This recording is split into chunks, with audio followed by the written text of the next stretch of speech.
Bismillahirrahmanirrahim. Assalamu alaikum everyone. How are you all? I hope you all are doing good. My name is Ifar Jahan. जैसा कि आपको पता है कि हमने एफएससी पार्ट 1 का chapter number 2 biological molecule start किया हुआ है। इस चैप्टर में हमने डिफरेंट बायोलॉजिकल मॉलिक्यूल्स को डिटेल से डिस्कस किया। जो रीसेंट बायोलॉजिकल मॉलिक्यूल हम लोग स्टडी कर रहे थे वो है न्यूक्लिक एसिड। आज की लेक्चर वीडियो में हम न्यूक्लिक एसिड की नेक्स्ट टाइप जो कि है आरएनए, जिसको राइबो न्यूक्लिक एसिड भी कहते हैं, इसको डिटेल से डिस्कस करेंगे। चलिए सबसे पहले मैं आपको इंट्रोडक्शन दे दूं कि आज की इस लेक्चर वीडियो में हम लोग किन किन टॉपिक्स को जो है वो स्टडी करेंगे। सबसे पहले हम लोग आरएनए को देखेंगे, आरएनए का स्ट्रक्चर देखेंगे, आरएनए के जो डिफरेंट टाइप्स हैं जिसको मैसेंजर आरएनए कहते हैं, ट्रांसफर आरएनए, राइबोसोमल आरएनए, इन तमाम टाइप्स के जो है डिफरेंट फंक्शंस को डिटेल से डिस्कस करेंगे। अलॉन्ग विद दैट कि हम आज की लेक्चर वीडियो में मैं आपको आरएनए का जो है वो कंपैरिजन करवाऊंगी डीएनए के साथ, और फिर मैं आपको इसी लेक्चर वीडियो में बताऊंगी कॉन्जुगेटेड मॉलिक्यूल्स क्या होते हैं, और लास्ट पे जो है वो कुछ इंपॉर्टेंट एमसीक्यूज मैं आपको शेयर करूंगी जो कि आपकी एग्जाम पॉइंट ऑफ व्यू से भी बहुत अच्छी तैयारी करेगी। चलिए स्टार्ट करते हैं आज के हम अपने लेक्चर में, जो कि है आरएनए, जिसको राइबोन्यूक्लिक एसिड भी कहते हैं। सबसे पहले मैं आपको थोड़ा सा इंट्रोडक्शन दे दूं कि आरएनए एक्चुअली होता क्या है। आरएनए को हम असिस्टेंट ऑफ डीएनए भी बोलते हैं। असिस्टेंट कैसे होता है? एक्चुअली डीएनए जो है वो ही आरएनए को सिंथेसाइज करता है by the process of transcription. और वो क्यों सिंथेसाइज करता है आरएनए को, क्यों इसको असिस्टेंट कहा जाता है? क्योंकि आपको पता है कि जो डीएनए है वो सेल के न्यूक्लियस में मौजूद होता है। अब डीएनए ने जैसे कि फंक्शन परफॉर्म करना है, जैसा कि हम देखेंगे कि डीएनए ने जो प्रोटीन सिंथेसिस करवानी होती है वो उसको करवाने के लिए उसको फिर न्यूक्लियस से बाहर आना पड़ता है। डीएनए न्यूक्लियस से बाहर मूव नहीं करता, तो वो क्या करता है, वो आरएनए की सिंथेसिस करवाता है और फिर उसको न्यूक्लियस से बाहर जो है वो साइटोप्लाज्म में मूव करवाता है, राइबोसोम्स तक वो जाते हैं। वो प्रोटीन्स कैसे सिंथेसिस करवाते हैं, सारा जो है वो आज डिटेल से हम लोग डिस्कस करेंगे। अगर हम इसके स्ट्रक्चर की बात करें तो आपको पता है कि इसको भी हम पॉलीन्यूक्लियोटाइड मॉलिक्यूल ही कहते हैं, क्योंकि डिफरेंट मॉलिक्यूल, ये ऐसा मॉलिक्यूल है जिसमें डिफरेंट जो आप कह सकते हैं न्यूक्लियोटाइड्स के जो मॉलिक्यूल है वो अटैच होते हैं, तो इसका स्ट्रक्चर मौजूद होता है। अगर हम इसके स्ट्रक्चर की बात करें तो एक्चुअली ये सिंगल स्टैंडर्ड स्ट्रक्चर होता है। सिंगल स्टैंडर्ड स्ट्रक्चर क्या होता है, कैसे होता है, ये डबल स्टैंडर्ड में कैसे कन्वर्ट होता है, वो सबसे पहले हम देखते हैं। कुछ पॉइंट्स हैं जो हम डिस्कस करते जाएंगे, जैसे जैसे मैं पॉइंट्स रीड आउट करूंगी मैं आपको उसकी डिटेल भी बताती जाऊंगी। सबसे पहले कह रहे हैं कि जो आरएनए मॉलिक्यूल है occur as a single standard which may be sometimes folded back to itself to give double helical characteristic. कहते हैं कि अगर हम डीएनए मॉलिक्यूल के स्ट्रक्चर की बात करें तो वो एक्चुअली सिंगल स्टैंडर्ड मॉलिक्यूल होता है, लेकिन समटाइम्स वो क्या कहते हैं, वो फोल्डेड बैक होता है, पीछे की तरफ फोल्डेड हो जाता है, अपनी ही इटसेल्फ अपनी ही जो है वो जाने पीछे की तरफ मुड़ जाता है, और फिर वो मुड़ने के बाद क्या स्ट्रक्चर देता है, डबल हेलिकल स्ट्रक्चर देता है। ये आप देख सकते हैं कि वही सिंगल स्टैंडर्ड मॉलिक्यूल ही पीछे की तरफ जब फोल्डेड बैक हुई तो उसने क्या दिया, हमें डबल हेलिकल कैरेक्टरिस्टिक्स या डबल हेलिकल स्ट्रक्चर दे दिया। तो ये तो हो गई कुछ स्ट्रक्चर की बात। अब हम नेक्स्ट जो है वो पॉइंट में इसकी कुछ नाइट्रोजनस बेसिस की बात करेंगे। अगर मैं आपको डीएनए की नाइट्रोजनस बेसिस जो है वो रिवाइज करवाऊं तो याद है मैंने आपको एक हिंट दिया था एट गवर्नमेंट कॉलेज का कि डीएनए के मॉलिक्यूल में एडिनिन जो है वो थाइमिन के साथ डबल बॉन्ड बनाता है और गवानीन जो है वो साइटोसिन के साथ ट्रिपल बॉन्ड बनाता है। और आरएनए की बात करें तो आरएनए में भी जो नाइट्रोजनस बेस है वो समहाउ कुछ तरह जो है वो डीएनए से मिलती जुलती हैं। मैंने आपको बताया था कि सिर्फ एक नाइट्रोजनस बेस के जो है वो डिफरेंस आता है। वहां हमने कहा था कि एडिनिन थाइमिन के साथ बॉन्ड बनाता है, यहाँ हम यूरेसिल के साथ देखेंगे और डबल बॉन्ड वैसे ही वैसा मौजूद होता है इनके स्ट्रक्चर में भी। चलिए देख लेते हैं नाइट्रोजनस बेसिस को डिस्कस करते हैं। देखें कह रहे हैं कि इसमें साइटोसिन होता है, गवानीन होता है, इसके स्ट्रक्चर में यूरेसिल होता है और एडेनिन होता है। ये कुछ जो है वो नाइट्रोजनस बेसिस हैं जो आरएनए के स्ट्रक्चर में मौजूद होती हैं। ये हमने नीचे स्ट्रक्चर भी देख लिया कि अगर हम इसके डिटेल स्ट्रक्चर देखेंगे तो एडेनिन जो है वो यूरेसिल के साथ डबल बॉन्ड, गवानीन जो है वो साइटोसिल के साथ ट्रिपल बॉन्ड बनाएगा। नेक्स्ट हमने ट्रांसक्रिप्शन का प्रोसेस पढ़ना है। मैंने आपको बता दिया था स्टार्ट में ही कि जो आरएनए है वो असिस्टेंट होता है डीएनए का। कैसे? क्योंकि हमने कहा था कि डीएनए ही जो है वो आरएनए की सिंथेसाइज करवाता है, और वो किस प्रोसेस से करवाता है, उस प्रोसेस को, जिस प्रोसेस में डीएनए आरएनए को बना रहा होता है उस प्रोसेस को हम ट्रांसक्रिप्शन कहते हैं। ठीक है, ट्रांसक्रिप्शन का प्रोसेस समझ आ गया, इसका कुछ थोड़ा बहुत स्ट्रक्चर समझ आ गया, थोड़ा बहुत आपको इसकी इंट्रोडक्शन समझ आ गई। नेक्स्ट हम इनकी डिटेल के साथ इनकी टाइप्स को डिस्कस करेंगे और इनके डिफरेंट फंक्शंस डिस्कस करेंगे। देखिए लिखा हुआ है there are 3 main types of RNA हैं। आरएनए की 3 मेन टाइप्स होती हैं, messenger RNA, transfer RNA, ribosomal RNA. इनके जो नाम से ही आपको इनके फंक्शंस भी क्लियर हो जाएंगे। मैं बहुत इजी से जो है वो आसान से आपको नोट्स भी प्रोवाइड करूंगी, अलॉन्ग विद मैं बहुत आसानी से आपको इसको एक्सप्लेन भी करती जाती हूँ। चलिए मूव ऑन करते हैं, हम अपना फर्स्ट टाइप को डिस्कस करते हैं जो कि है मैसेंजर आरएनए। मैसेंजर आरएनए आपको नाम से पता लग रहा है कि बेटा इन्होंने क्या करना है, इन्होंने मैसेज जो है वो ट्रांसफर करवाना है। मैसेज का क्या काम होता है? एक जगह से दूसरी जगह इन्फॉर्मेशन लेके जाना। तो जो डीएनए है ना, डीएनए का जितना भी आप कह लेंगे, आप डीएनए ने अगर प्रोटीन, मैंने आपको कहा था कि प्रोटीन फॉर्मेशन करवानी, तो वो जो प्रोटीन बनाने के लिए जो इन्फॉर्मेशन देगा, वो इन्फॉर्मेशन आरएनए को देगा। तो वो आरएनए जो के इन्फॉर्मेशन को डीएनए से लेके साइटोप्लाज्म में आके राइबोसोम जो है वो ऑर्गेनेली तक देगा। तो वो उस आरएनए की टाइप को हम मैसेंजर आरएनए कहते हैं। क्यों मैसेंजर आरएनए कहते हैं? क्योंकि ये मैसेज को लेके जाता है from DNA to the ribosomes, ताकि वो प्रोटीन्स की सिंथेसिस करवा सके। ये तो आपको आइडिया होगा, जैसे जैसे रीड करते जाऊंगी मैं आपको बताती जाऊंगी। अगर हम इनके आरएनए की टोटल मैसेंजर आरएनए की बात करें कि सेल में टोटल मैसेंजर आरएनए कैसा होता है, मैं आपको एक हिंट दे देती हूँ। एम जो है वो उल्टा है ना, अगर आप इसको थोड़ा सा यूं लिख दें तो आपको पता है ये 3 बन जाएगा। ठीक है, ये माउस है इसलिए, चलें ये 3 बन गया। तो हम इससे हिंट ले लें कि जो इसमें परसेंटेज होगी ना, वो 3 to 4% होती है। टोटल आरएनए की बात करें अगर सेल में, तो वो टोटल आरएनए से जो मैसेंजर आरएनए है उसकी परसेंटेज होती है 3 to 4। अगर हम इसके भी स्ट्रक्चर की बात करें तो कहते हैं consist of single strand of variable length. ये इसकी लेंथ जो है वो वेरी करती रहती है, लेकिन अगर हम इसके स्ट्रक्चर की बात करें तो ये सिंगल स्टैंडर्ड स्ट्रक्चर ही होता है।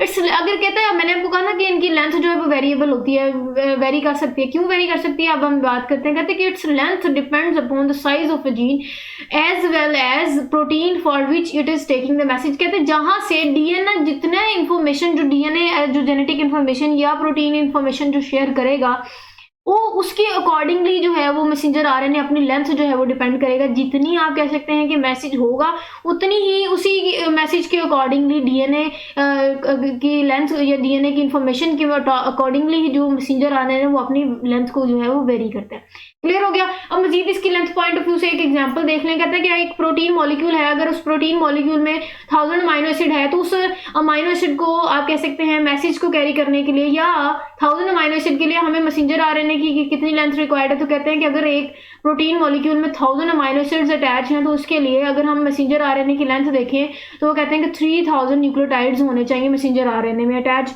यही वजह है कि वो कहेंगे कि एक अमाइनो एसिड को जोड़ने के लिए 3 जो है वो न्यूक्लियोटाइड जो है लगते हैं मैसेंजर आरएनए के। ये 1 और 3 आप समझ आ जाएगी कि जब एक अमाइनो एसिड है तो उसके लिए 3 मैसेंजर आरएनए की न्यूक्लियोटाइड रिक्वायर्ड है। इसी तरह एग्जांपल में उन्होंने 1000 की एग्जांपल दी, तो आपको पता है उसके लिए कितने मैसेंजर आरएनए की न्यूक्लियोटाइड रिक्वायर्ड है, 3000।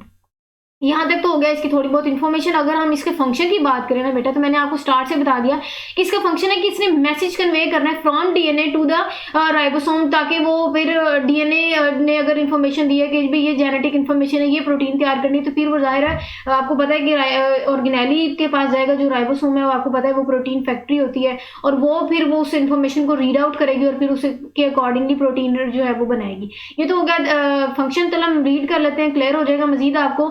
Messenger RNA takes genetic information from DNA. Messenger RNA का क्या काम है, डीएनए इसको ही सिंथेसाइज कराएगा। करने के बाद मैसेंजर आरएनए क्या करेगा, उस डीएनए से क्या इंफॉर्मेशन रीड करेगा, जेनेटिक इंफॉर्मेशन को रीड आउट करेगा from DNA in nucleus. Nucleus के अंदर मौजूद ही डीएनए अपने जो है वो आप कह सकते हैं इंफॉर्मेशन उसको ट्रांसफर कर देगा मैसेंजर आरएनए को। मैसेंजर आरएनए फिर वहां से न्यूक्लियस से बाहर मूव करेगा। किसकी तरफ मूव करेगा बेटा, साइटोप्लाज्म में मूव करेगा।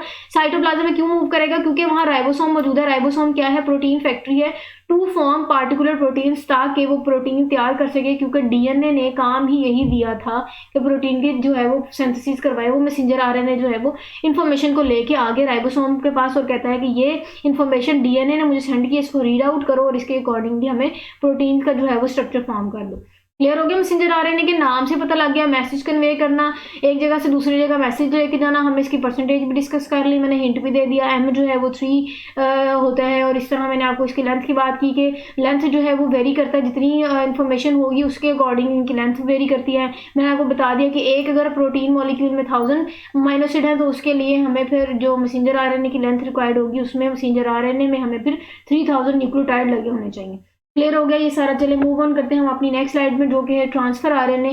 देखिए ट्रांसफर आरएनए का भी काम है, इसने भी ट्रांसफर करवानी है। अब इसने नाम से आपको क्लियर होगा कि इसने क्या करवाना है, इसने ट्रांसफर करवाना है। एक्चुअली ट्रांसफर क्या करना है, इसने ट्रांसफर करना होता है amino acids from cytoplasm to the cell of, जो है आपको पता है कि जो ऑर्गेनेली मौजूद है सेल के अंदर राइबोसोम, वहां तक। अब ये कैसे ट्रांसपोर्ट करेगा अमाइनो एसिड का, क्या इसका डिटेल स्ट्रक्चर है, वो बताने से पहले मैं आपको बता दूं जो ट्रांसफर आरएनए इसकी थोड़ी सी अगर हम इसकी इंट्रोडक्शन की बात करें, तो ये स्मॉलेस्ट आरएनए इसको कहते हैं। कि अगर हम इसकी बात करें तो बहुत ही छोटा आरएनए होता है। ठीक है, अगर हम इसके न्यूक्लियोटाइड्स की इसके अंदर न्यूक्लियोटाइड्स की बात करें तो वो 75 से लेके आपकी बुक में 90 न्यूक्लियोटाइड्स लिखे हुए हैं। तो ये कुछ परसेंटेज हम जब देखेंगे, फिर इसका जो है वो फंक्शन में जैसे जैसे रीड आउट करूँगी आपको मजीद क्लियर हो जाएगा। कहते हैं कि अगर हम ट्रांसफर आरएनए की बात करें तो सेल में सेलुलर आरएनए में अगर हम देखें तो ट्रांसफर आरएनए की परसेंटेज क्या होती है बेटा, 10 to 20% उसमें ट्रांसफर आरएनए मौजूद होता है। अब हमने कहा था कि स्मॉलेस्ट है, तो ये देखें लिखा आ गया कि ट्रांसफर आरएनए मॉलिक्यूल स्मॉल, ये बहुत स्मॉल मॉलिक्यूल होता है आरएनए का। क्यों होता है? क्योंकि इसकी अगर हम लेंथ की बात करें तो इसके लेंथ के या इसके ट्रांसफर आरएनए के स्ट्रक्चर में जस्ट जो न्यूक्लियोटाइड्स देखे गए वो 75 से लेकर 90 न्यूक्लियोटाइड्स तक का जो है वो ये स्ट्रक्चर होता है ट्रांसफर आरएनए का। बहुत ही छोटा स्ट्रक्चर है, इसी वजह से हम ट्रांसफर आरएनए को बहुत ही छोटा जो है वो स्मॉलेस्ट आप कह सकते हैं आरएनए भी कहते हैं। इसके फंक्शन की बात करें तो मैंने आपको स्टार्ट से कह दिया कि इन्होंने क्या करना है, इन्होंने साइटोप्लाज्म में मूव करना है और डिफरेंट साइटोप्लाज्म के अंदर जो ट्रांस अमाइनो एसिड्स हैं उनको वहां से पिक करना है और फिर इन्होंने राइबोसोम्स तक आना है और वहां जो है वो अटैच होके फिर वो प्रोटीन्स बनती हैं। कैसे बनती हैं हम रीड आउट कर लेते हैं। कह रहे हैं कि transfer RNA pick up amino acids, ये पिक करते हैं। देखिए जो इन्फॉर्मेशन मैसेंजर आरएनए से आई आपको पता है कि राइबोसोम्स तक, अब राइबोसोम ने उसको रीड आउट किया और फिर वहां से ट्रांसफर आरएनए क्या किया, उसको उसके अकॉर्डिंगली अमाइनो एसिड्स ढूंढने। अब वो क्या करेगा, वो पिकअप करेगा, उठाएगा amino acids and transfer them, और फिर उन अमाइनो एसिड्स को जिनको वो साइटोप्लाज्म से उठा रहा है वो वापस कहाँ पे लेके जाएगा, वो राइबोसोम्स के पास लेके जाएगा, where they are link to each other. वहां फिर वो जुड़ते जाएंगे एक दूसरे के साथ अटैच हो गए, लॉन्ग चेन बनेगी। जब उनकी लॉन्ग चेन अमाइनो एसिड्स की बनती है, आपको पता है long chain of amino acids he actually protein का स्ट्रक्चर होता है। तो कहते हैं कि जब ट्रांसफर आरएनए पिक करेगा अमाइनो एसिड्स को फ्रॉम साइटोप्लाज्म और फिर वो मूव ऑन करेगा टू द राइबोसोम्स, और राइबोसोम्स वहां वो अटैच करते जाएंगे एक दूसरे के साथ। जब अमाइनो एसिड्स के जो है वो अटैचमेंट होगी तो आपको पता है किसका स्ट्रक्चर बनना है, हमारे पास प्रोटीन का स्ट्रक्चर बनना है। तो एक्चुअली हमने बनानी भी क्या है, हमें प्रोटीन ही से तो बनानी थी। कहते हैं कि there is one specific transfer RNA for each amino acid. कहते हैं कि अगर हमने ट्रांसफर आरएनए, क्योंकि मैंने आपको बात बताई कि बहुत ही छोटा स्ट्रक्चर होता है, तो इन्होंने कहते हैं कि हर अमाइनो एसिड के लिए को लेने के लिए, पिक करने के लिए हमें एक specific type of amino acid की जो है वो रिक्वायरमेंट होती है। अब आपको पता है कि हमने पीछे भी जब अमाइनो एसिड का स्ट्रक्चर देखा तो हमने कहा था कि एक्चुअली बहुत सारे अमाइनो एसिड्स होते हैं, लेकिन 20 काइंड ऑफ अमाइनो एसिड जो है वो ज्यादा आपको पता है कि काम करते हैं या ज्यादा फंक्शनल होते हैं। तो कहते हैं so the cells will have at least, इसीलिए सेल के पास कम से कम कहते हैं कि 20 types of transfer RNA molecule होने चाहिए ताकि वो हर टाइप के ट्रांसफर आरएनए जो है वो हर टाइप का अमाइनो एसिड को पिक कर सके। ठीक है, क्योंकि अब पूरा का पूरा बल्क जो है वो अमाइनो एसिड्स का ट्रांसफर आरएनए नहीं उठाएगा, एक ट्रांसफर आरएनए की टाइप, खास ट्रांसफर आरएनए जो है वो अमाइनो एसिड को पिक करेगा। इसी तरह जब हमने पीछे कहा कि 20 at least 20 types of amino acids होते हैं, तो एक्चुअली सेल में फिर 20 types of different transfer RNA भी होना चाहिए ना, ताकि वो हर अमाइनो एसिड को पिक कर सके और फिर वो राइबोसोम्स पे जाके इसकी जो है वो अटैचमेंट करवा सके और सो दैट कि हमें प्रोटीन्स का स्ट्रक्चर मिल सके। समझ आ गई? तो ये एक्चुअली अगर हम इसके एक और फंक्शन की बात करें ना, अगर मैं आपको बताऊं तो जो ट्रांसफर आरएनए तो ये लिंक होता है actually between messenger RNA molecule and growing chain of amino acids that make up the protein. तो ये एक लिंक होता है, जो मैसेंजर आरएनए इंफॉर्मेशन लेके आया है, ट्रांसफर आरएनए ने उसको देखा और फिर वहां से उसके अकॉर्डिंगली अमाइनो एसिड पिक किया और वहां अटैचमेंट करवाते जाता है सो दैट कि हमें प्रोटीन्स जो है वो बन जाए। यही तो एक्चुअली डीएनए काम करवा रहा था आरएनए से। चलिए जी मूव ऑन करते हैं हम अपनी नेक्स्ट स्लाइड पे। वहां हमने देखना है राइबोसोमल आरएनए का फंक्शन, कि राइबोसोमल आरएनए का क्या फंक्शन है। अब आपको नाम से पता लग रहा है कि ये ऐसा राइबोसोम्स होगा, ऐसे आरएनए, राइबोसोमल आरएनए का मतलब ऐसा आरएनए की टाइप है जो राइबोसोम्स के साथ अटैच होगी और उसकी सरफेस में एक्चुअली ये इस टाइप ऑफ अमाइनो एसिड्स मौजूद होते हैं। और वहां से क्या हो रहा होता है, वो फिर वहां से स्पेसिफिक प्रोटीन्स की कैसे सफर होता है, कैसे बन रही होती है, वो सारी डिटेल हम जो है वो आज की इस स्लाइड में डिस्कस करते हैं। कह रहे हैं जी major portion of RNA in the cell and may be up to 80% of the total RNA. कहते हैं कि आरएनए की टाइप्स की बात करें तो टोटल आरएनए की टाइप्स में से 80% की बात करें तो 80% एक्चुअली राइबोसोमल आरएनए होते हैं। 80% ज्यादा जो है आप कह सकते हैं कि अबंडेंट या मेजर पोर्शन ऑफ आरएनए की बात करें तो वो राइबोसोमल आरएनए, और उसकी परसेंटेज हमने बात कर दी 80%। यदि आपने परसेंटेज जो है वो याद रखनी है, एमसीक्यूज पॉइंट ऑफ व्यू से आपसे पूछ सकते हैं। कहते हैं कि it is strongly associated with ribosomal protein. ये बहुत ज्यादा स्ट्रांगली एसोसिएटेड होता है, जो राइबोसोमल प्रोटीन जो है वो बनवा रही होती है फैक्ट्री, उनके साथ बड़ी एसोसिएट करता है। Where 40 to 50% of it is present. वहाँ यहाँ आप कह सकते हैं राइबोसोमल प्रोटीन्स में वहाँ ये 40 to 50% वहाँ जो है वो मौजूद होते हैं। इसके फंक्शन की बात करें तो कहता है कि जो राइबोसोमल आरएनए है ना, ये मशीनरी होती है, it act as machinery for the synthesis of proteins के बेसिकली ये अगर हम परसेंटेज की बात करें तो 80% है। इतना मेजर पोर्शन आरएनए का, तो फंक्शन भी मेजर होना चाहिए। इसका फंक्शन होता है कि ये एक्चुअली मशीनरी के तौर पे एक्ट करता है, जो कि सिंथेसिस करवा रहा होता है। किसकी सिंथेसिस करवा रहा होता है? प्रोटीन की सिंथेसिस करवा रहा होता है। उसके बाद अगर हम बात करें तो इसकी करेंगे, आप अगर इसके फंक्शन की बात करें ना, तो ये help to translocate the information in messenger RNA into protein. जो मैसेंजर आरएनए फिर वो जो इन्फॉर्मेशन लेके आता है ना, ये उसके अकॉर्डिंगली फिर जो ट्रांसफर आरएनए ने न्यूक्लियो जो है वो हमने पीछे अमीनो एसिड्स जो अटैच किए, तो इन्होंने क्या करना है, इन्होंने उस इन्फॉर्मेशन को एक्चुअली क्या करना होता है, ट्रांसलोकेट करना होता है। ठीक है, उसके बाद ट्रांसलेट करने के बाद जो है प्रोटीन की सिंथेसिस होती है। नेक्स्ट हम इसका फंक्शन डिस्कस करते हैं। वो कह रहे हैं कि on the surface of the ribosomes, ribosomes जो ऑर्गेनेली है उसके सरफेस में ये मौजूद होता है। उसके सरफेस में क्या हो रहा होता है, the messenger RNA and transfer RNA interact to translate the information from genes. वो क्या कर रहे होते हैं एक्चुअली, उनकी सरफेस पे मैसेंजर आरएनए और ट्रांसफर आरएनए ये दोनों जो है वो इंटरेक्ट कर रहे होते हैं। आपस में इंटरेक्ट करने के बाद क्या कर रहे होते हैं, ये ट्रांसलेट कर रहे होते हैं। कौन सी इंफॉर्मेशन को ट्रांसलेट कर रहे हैं? वो इंफॉर्मेशन जो जीन्स की शक्ल में जो है वो डीएनए ने हमें मैसेज भेजा था, और वो सब कुछ करने के बाद उनको किस में चेंज करते हैं, इनटू स्पेसिफिक प्रोटीन। और एक्चुअली हमने बनानी भी क्या होती है, हमें प्रोटीन ही तो बनानी होती है। तो ये डिफरेंट जो कोड्स आते हैं उनके आप कह सकते हैं कि डिफरेंट कोडोन्स, और उस कोडोन्स के साथ डिफरेंट एंटी कोडोन्स जोड़ के हम जिससे उनका जो है वो स्पेसिफिक स्ट्रक्चर बनाते हैं। जब वो स्पेसिफिक स्ट्रक्चर बन जाता है, अमीनो एसिड्स जुड़ते जाते हैं आपस में कोडोन्स और एंटी कोडोन्स के साथ, तो उसके साथ अमीनो एसिड के जुड़ने के बाद क्या होगा, एक long chain of amino acids बनेगी। एक्चुअली लॉन्ग चेन जो है वो 3 डायमेंशनल स्ट्रक्चर ले लेगी, जिसको हम प्रोटीन स्ट्रक्चर कहते हैं। तो एक्चुअली यहाँ तक क्या हो गया, डिफरेंट आरएनए की टाइप्स ने क्या किया, हमें प्रोटीन्स की सिंथेसिस करवा दी। एक्चुअली काम भी यही करना था हमने आरएनए से, या काम भी डीएनए यही लेता है आरएनए से प्रोटीन्स का फंक्शन, जो हमने आज की इस एग्जांपल के साथ डिस्कस कर लिया। नेक्स्ट आप शॉर्ट क्वेश्चंस मैंने मेंशन किए, इंपॉर्टेंट शॉर्ट क्वेश्चन आपसे पूछ सकते हैं। कहते हैं कि what are the physiological difference among messenger RNA, transfer RNA and ribosomal RNA. ये आपसे अगर शॉर्ट पूछे तो मेरी स्लाइड्स में जितने भी आपको मैंने इंपॉर्टेंट पॉइंट्स जो है वो हाईलाइट किया, वो सारे के सारे आप इस आंसर में लिख देंगे, तो वो आंसर जस्टिफाई हो जाएगा। यहाँ तक हो गई, यहाँ तक इसकी टाइप्स को डिस्कस किया।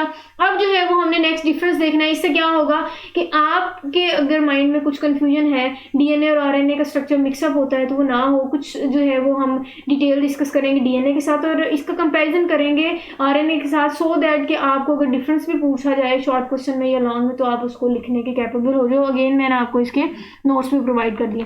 चलिए कुछ कैरेक्टरिस्टिक्स देखेंगे डीएनए के अकॉर्डिंग भी और आरएनए के स्ट्रक्चर में भी। तो लोकेशन की बात करें तो आपको पता है कि जी डीएनए मैंने आपको जो पढ़ाया था, तो मैंने कहा generally locate inside the nucleus, nucleus के अंदर मौजूद होता है। और अगर हम आरएनए की बात करें, is concentrated in cytoplasm as well as nucleus. तो जो आरएनए की बात है, आपको पता है इसकी कुछ 3 टाइप्स हैं। तो कुछ जो है वो न्यूक्लियस के अंदर मौजूद होती है, साइटोप्लाज्म के अंदर मौजूद होती है, तो ये वेरी करती रहती है। अगर हम कंपोजिशन की बात करें तो डीएनए के अंदर आपको पता है कि DNA is made up of, इसकी मैंने आपको केमिकल कंपोजिशन जब पढ़ाई थी, मैंने कहा था कि इसमें डीऑक्सीराइबो न्यूक्लियोटाइड्स होता है, इसको डीऑक्सीराइबो न्यूक्लियोटाइड्स कहते हैं। आरएनए की बात करें तो RNA is composed of ribo nucleotides. ठीक है, फिर उसके बाद अगर हम शुगर की बात करें तो आपको पता है इसमें पेंटोज शुगर इन डीएनए, आपको पता है जो पेंटोज शुगर होती है डीएनए के स्ट्रक्चर में, उसको डीऑक्सीराइबोज बोलते हैं। और इसी तरह पेंटोज शुगर हम बात करें आरएनए में, तो वो कौन सी हुई, उसके स्ट्रक्चर में भी हमने देखी थी पीछे, तो वो कौन सी है, इसमें राइबोज है, उसमें डीऑक्सीराइबोज है। नाइट्रोजनस बेसिस की बात करें तो इसमें एट गवर्नमेंट कॉलेज मींस के एडिनिन है, थाइमिन है, साइटोसिन है एंड गवानिन है। इसी तरह आरएनए की अगर हम बात करें नाइट्रोजनस बेसिस की, तो बेटा इसमें एडिनिन होता है, साइटोसिन होता है। वायलिन टेक प्लेस विद, आप कहते हैं कि थाइमिन की जगह जरा क्या अटैच हो जाता है, यूरेसिल अटैच हो जाता है। ये मैंने आपको पीछे डिफरेंस भी बता दिया था। अगर हम इसकी बात करें पोलोन्यूक्लियोटाइड चेन वाले पॉइंट की बात करें, तो आपको पता है DNA is composed of polynucleotide chain, दोनों ही एक्चुअली पॉलीन्यूक्लियोटाइड चेन होती है। लेकिन स्ट्रक्चर की बात करें तो ये आपको पता है कि ये कॉइल्ड अराउंड ईच अदर, इसमें जो है वो हेलिकल स्ट्रक्चर बन जाता है। जब ये दोनों जो है वो पॉलीन्यूक्लियोटाइड्स अटैच होती हैं आपस में, कॉइलिंग शक्ल ले लेती हैं, कॉइल होती हैं, तो क्या स्ट्रक्चर हमें देता है, वो डबल हेलिकल स्ट्रक्चर देता है। आरएनए आरएनए के स्ट्रक्चर की बात करें तो वो कहते हैं कि एक्चुअली ये भी क्या होता है, कंपोज्ड ऑफ पॉलीन्यूक्लियोटाइड चेन होती है, लेकिन ये सिंगल पॉलीन्यूक्लियोटाइड चेन होती है। इसमें डबल हेलिकल स्ट्रक्चर जो है वो जरूरत आन पे वो टर्न बैक होती है, अदरवाइज जरूरत नहीं होती, इसलिए ये सिंगल पॉलीन्यूक्लियोटाइड चेन ही कहलाती है। उसके बाद अगर हम बात करें अमाउंट ऑफ डीएनए और आरएनए की, तो आपको बात पता है कि अमाउंट ऑफ आरएनए डीएनए कहते हैं कि फिक्स होता है अकॉर्डिंग टू पार्टिकुलर स्पीशी। आपको पता है खास स्पीशी में जो है वो डीएनए की अमाउंट खास होती है। इट डिपेंड्स अपॉन, क्योंकि वो कहता है कि ये डिपेंड करता है जितना नंबर ऑफ क्रोमोसोम होंगे उस स्पीशी में उतने ही वो क्या करेंगे, डीएनए का नंबर होगा। कहते हैं कि लेकिन अगर हम अमाउंट ऑफ आरएनए की बात करें तो वो वेरी करता है सेल टू सेल। हर सेल सेम, अगर हम एक ही इंडिविजुअल की बात करें ना, तो एक इंडिविजुअल में आपको पता है कितने सेल्स, ट्रिलियंस बिलियंस, कितने ज्यादा सेल्स होते हैं। तो कहते हैं कि एक सिंगल ऑर्गेनिजम्स में ही डिफरेंट सेल्स में डिफरेंट जो है वो अमाउंट ऑफ आरएनए जो है वो वेरी करती है। क्लियर है? डीएनए की अमाउंट हमने कहा फिक्स्ड होती है पार्टिकुलर स्पीशी में, लेकिन आरएनए की जो आप बात करें तो आरएनए की अमाउंट जो है वो वेरी करती है इन पार्टिकुलर या एक सेम ऑर्गेनिज्म की बात करें तो। ये तो हो गया डिफरेंस, जिसमें हमने काफी जो है वो डिटेल डिफरेंस इसका डिस्कस किया, जिससे आपको पता चल गया कि आरएनए क्या होता है, डीएनए क्या होता है। डिफरेंट वे से हमने इन दोनों का डिफरेंस भी देख लिया। यहाँ तक ही था हमारा डीएनए और आरएनए का स्ट्रक्चर और इसका पूरे का पूरा आप कह सकते हैं टॉपिक। नेक्स्ट जो मैंने आपको कहा था कि इसी टॉपिक में हम कॉन्जुगेटेड मॉलिक्यूल्स को भी डिस्कस करेंगे। ये बहुत इंपॉर्टेंट अगेन और बहुत ही ईजी सा एक टॉपिक है जो आपकी बुक में है। कॉन्जुगेटेड मॉलिक्यूल्स की बात करें तो एक्चुअली इसमें हम देखेंगे अटैचमेंट देखेंगे कि दो डिफरेंट मॉलिक्यूल्स, और वो जो डिफरेंट मॉलिक्यूल्स हम चूज करेंगे वो दो डिफरेंट कैटेगरीज के होंगे। जब वो डिफरेंट कैटेगरीज के डिफरेंट मॉलिक्यूल्स अटैच होंगे तो बेटा वो जो मॉलिक्यूल बनेगा ना उनको कॉन्जुगेटेड मॉलिक्यूल्स कहते हैं। क्लियर है? ये तो मैंने आपको थोड़ी सी वर्बल बात बता दी। अब जब हम इसके एग्जांपल्स देखें तो आपको मजीद क्लियर हो जाएगा। रीड आउट करते हैं। वो कह रहे हैं कि द टू डिफरेंट मॉलिक्यूल्स, दो डिफरेंट मॉलिक्यूल की बात करें लेकिन बिलोंगिंग टू डिफरेंट कैटेगरीज, लेकिन उनकी कैटेगरीज की बात करें तो वो कैटेगरीज भी क्या होंगी, डिफरेंट कैटेगरीज के होंगे वो दोनों डिफरेंट मॉलिक्यूल। यूजुअली जब कंबाइन करेंगे टुगेदर तो फॉर्म वो क्या बनेगा, वो फिर कॉन्जुगेटेड molecules बनेंगे। These molecules are not only of structures but also are of functional significance। कहते हैं कि अगर हम इसकी बात करें कि इन दोनों molecules की अगर हम अटैचमेंट करें तो ना सिर्फ उनके स्ट्रक्चरल चेंजेस आएंगे बल्कि ये फंक्शनल सिग्निफिकेंस भी रखते हैं। ऐसा मौजूद है कि हमारी बॉडी में बहुत सारे कॉन्जुगेटेड फॉर्म में मॉलिक्यूल्स मौजूद होते हैं और वो ना सिर्फ वहाँ स्ट्रक्चरल अपेयरेंस रहते हैं बल्कि फंक्शनल रोल भी परफॉर्म करते हैं। क्या क्या इंपॉर्टेंस है, क्या क्या उन डिफरेंट कॉन्जुगेटेड मॉलिक्यूल्स की इंपॉर्टेंस है, उनके फंक्शन है, वो हम डिटेल से जो है वो वन बाय वन डिस्कस करते जाते हैं। देखिए लिखा हुआ है, एक आ गया, एक एग्जांपल आ गई ग्लाइकोप्रोटीन, ठीक है। दूसरी एग्जांपल आ गई ग्लाइकोलिपिड्स। अब ग्लाइकोप्रोटीन और ग्लाइकोलिपिड्स, अब ग्लाइको और प्रोटीन और ग्लाइकोलिपिड्स में आपको पता है कि जो ग्लाइको है वो ग्लूकोज से निकला है वर्ड और प्रोटीन्स है। इसका मतलब ग्लूकोज और प्रोटीन्स ये टू डिफरेंट मॉलिक्यूल्स हैं और ये टू डिफरेंट कैटेगरीज के मॉलिक्यूल्स हैं। जब ये अटैच हुए तो क्या कॉन्जुगेटेड मॉलिक्यूल बना, हमें मिला जी ग्लाइकोप्रोटीन्स मिले। क्लियर है? एंड इसी तरह सेम बात करें ग्लाइकोलिपिड्स की तो आपको पता है कि ग्लाइकोलिपिड्स में ग्लाइको जो है वो ग्लूकोज से निकला है, लिपिड जो है वो भी एक अदर मॉलिक्यूल है। ये दोनों अटैच हुए तो हमें क्या मॉलिक्यूल मिला, हमें कॉन्जुगेटेड मॉलिक्यूल मिला। और ये ऐसे फॉर्म में हमारी बॉडी में एग्जिस्टेंस भी रखते हैं और उनका क्या फंक्शन हम देखते हैं। कहते हैं कि कार्बोहाइड्रेट्स, या आपको पता है ग्लूकोज की बात जैसे मैंने की, में कंबाइन विद, कहते हैं कि कार्बोहाइड्रेट ना सिर्फ प्रोटीन्स के साथ कंबाइन करेंगे बल्कि लिपिड्स के साथ कंबाइन करेंगे। कहते हैं अगर वो प्रोटीन्स के साथ कंबाइन करते हैं, प्रोटीन्स के साथ कंबाइन करने के बाद जो हमें कॉन्जुगेटेड मॉलिक्यूल मिलता है वो उनको हम ग्लाइकोप्रोटीन्स कहते हैं। सेम कि अगर जो है वो कार्बोहाइड्रेट्स या ग्लूकोज जो है वो लिपिड्स के साथ अटैच करेगी तो हम उनको क्या कहेंगे, उनको ग्लाइकोलिपिड्स कहेंगे। ये तो हमने इसके स्ट्रक्चरल बात की कि कैसे ही क्या अटैच होंगे। अब अगर हम इनकी फंक्शनल बात करें तो कहते हैं कि मोस्ट सेलुलर सिक्रीशंस, बहुत सारी सेल्स जो सिक्रीशंस करता है ना, उनकी नेचर देखें तो वो ग्लाइकोप्रोटीन्स इन नेचर होती हैं। ग्लाइकोप्रोटीन्स इन नेचर होती है, जरूरी नहीं इसके अलावा भी अगर मैं आपको ग्लाइकोप्रोटीन्स की एग्जांपल दूं ना बेटा, हमारी बॉडी में जो डिफरेंट हार्मोन्स होते हैं, जो डिफरेंट रिसेप्टर्स होते हैं, वो भी ग्लाइकोप्रोटीन्स इन नेचर होते हैं। अगर हम डिफरेंट एंटीजन मॉलिक्यूल्स की बात करें, ब्लड ग्रुप प्रोटीन्स की बात करें तो ये सारे के सारे क्या हैं बेटा, ये सारे भी ग्लाइकोप्रोटीन्स इन नेचर। ये मैंने आपको एक्स्ट्रा जो है वो बता दी कि ना सिर्फ सेलुलर सिक्रीशंस बल्कि खास सिक्रीशंस जैसा कि हार्मोन्स हो गया, रिसेप्टर्स हो गया, एंटीजन मॉलिक्यूल्स बता दिए मैंने आपको, ब्लड ग्रुप प्रोटीन्स बता दिए, सारी की सारी नेचर बात करें तो एक्चुअली कॉन्जुगेटेड मॉलिक्यूल्स होते हैं और ग्लाइकोप्रोटीन्स की नेचर में जो है वो एग्जिस्टेंस रखते हैं।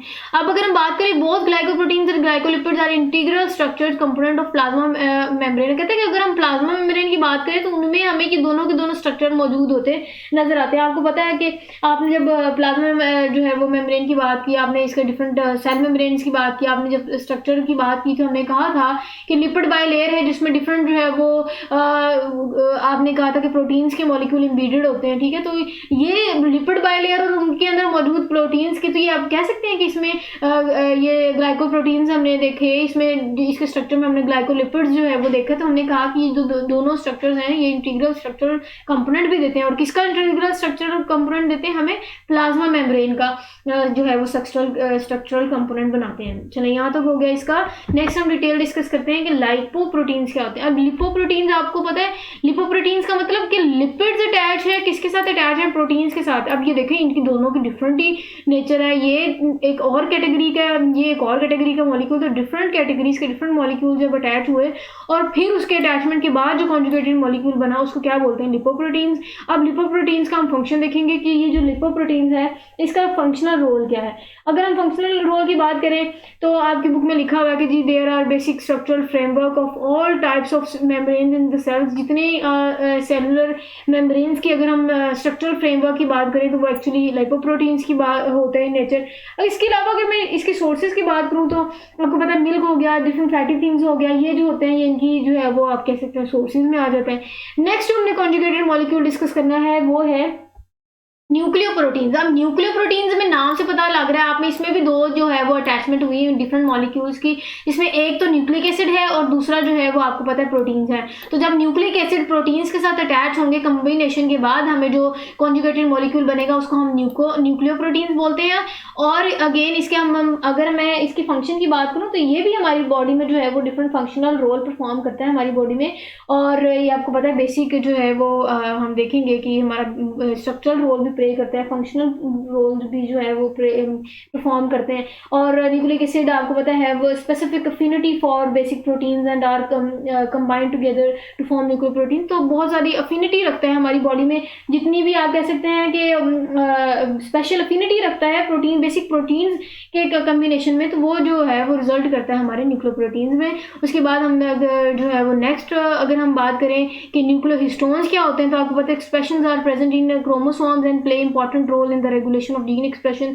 तो कहते हैं कि जीन एक्सप्रेशन में भी जो क्रोमोसोम्स उनके एक्सप्रेशन के लिए रोल मौजूद होता है उसमें हम बात करेंगे न्यूक्लियोहिस्टोन जो मॉलिक्यूल है वो बहुत इंपॉर्टेंट रोल प्ले करते हैं।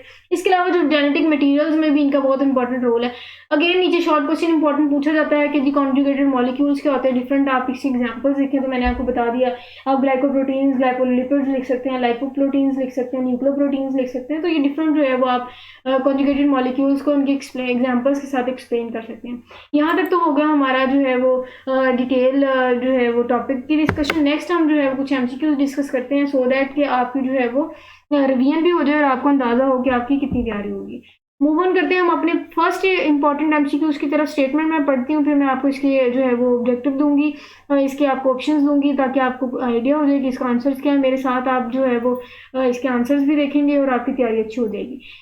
देखिए जी स्टेटमेंट है कि जी a compound formed by the combination of a base and pentose sugar is called as. देखिए पीछे रिवीजन करें, आप अपने माइंड को रिवाइंड करें तो हम इसके ऑप्शंस दूंगी तो आपको क्लियर होगा। कहते हैं कि दो चीज़ों की कम्बिनेशन, हम तीन चीज़ों की कम्बिनेशन को तो न्यूक्लियोटाइड कहते थे ना, जिसमें तीन चीज़ों की अटैचमेंट होती है। लेकिन कहता है कि अगर हम सिर्फ नाइट्रोजनस बेसिस की बात करें और पेंटोज शुगर की बात करें, ये दोनों स्ट्रक्चर मिलकर क्या दे रहा था हमें, इनको तो न्यूक्लियोसाइड्स लग रहा है, वो बिल्कुल ठीक है। तो न्यूक्लियोसाइड क्या है, इसका राइट ऑप्शन है। नेक्स्ट हम अपनी सेकेंड ऑब्जेक्टिव की तरफ मूव करते हैं। The relative amount of adenine and DNA of ship is. अगर हम इसके या ऑप्शंस देखें तो आपको क्लियर हो जाएगा। ये पीछे एक ब्लॉक में इसका आपने आंसर देखा होगा, तो इसका आंसर जिसको सी लग रहा है वो बिल्कुल ठीक है। इनका जो है वो सी ऑप्शन जो है वो राइट ऑप्शन है। नेक्स्ट हम अपना थर्ड एमसीक्यू जो है वो देखते हैं। कॉन्जुगेटेड हिस्टोन प्रोटीन्स हमने पीछे देखी। आर वो क्या कहते हैं, स्ट्रक्चरल एंड रेगुलेटरी जो है वो उनका फंक्शन होता है। जो जिनको ए लग रहा है उनका ऑप्शन जो है वो ठीक है। नेक्स्ट हम अपना फोर्थ एमसीक्यू डिस्कस करते हैं। वो पूछ रहे हैं the percentage of ribosomal RNA in the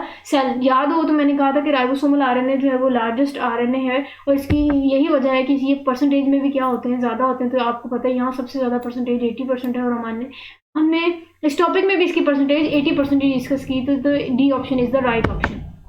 next हम मूव करते हैं नेक्स्ट स्लाइड में, जहाँ हम देखेंगे अपना fifth MCQs, the messenger RNA of the total sale RNA is about. अब देखिए इसकी भी परसेंटेज पूछी है मैसेंजर आरएनए, मैंने आपको एम से ही हिंट दे दिया था कि एम जो है वो हम इसको कुछ सीधा करेंगे तो 3 बनेगा, तो 3 से लेके 4% जो है वो उसकी मैसेंजर आरएनए की, मैंने आपको पहले ही कहा था इसकी जो परसेंटेज एमसीक्यूज में पूछी जाती है, और ये देखें मैंने आपको एमसीक्यूज भी प्रोवाइड कर दिए।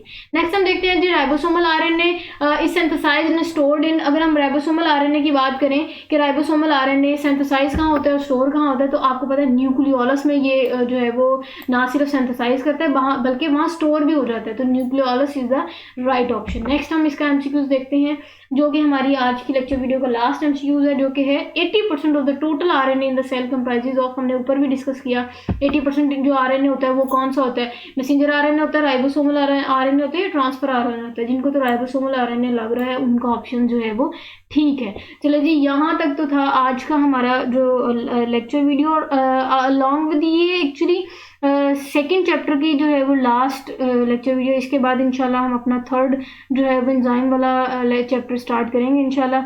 यहाँ तक मेरी इस चैप्टर में पूरी कोशिश हुई थी कि मैंने आपको बायोलॉजिकल मॉलिक्यूल्स डिटेल से डिस्कस किए, उनके फंक्शंस बताए, उनकी बॉडी में मौजूद होने के बावजूद उनके जो इंपॉर्टेंट फंक्शंस हैं वो हमने देखा, और मैंने आपको बहुत ईजी जो है वो नोट्स प्रोवाइड किए, मैंने बहुत आसान आपके लेवल तक आकर उसको पढ़ाने की कोशिश की, मैंने आपको इंपॉर्टेंट शॉर्ट क्वेश्चंस और आपके साथ इंपॉर्टेंट एमसीक्यू शेयर किए सो दैट कि आपकी बहुत अच्छी तैयारी हो जाए। अपना बहुत सारा ख्याल रखिएगा, दुआ में याद रखिएगा। मुझे दीजिए इजाज़त, अल्लाह हाफिज़।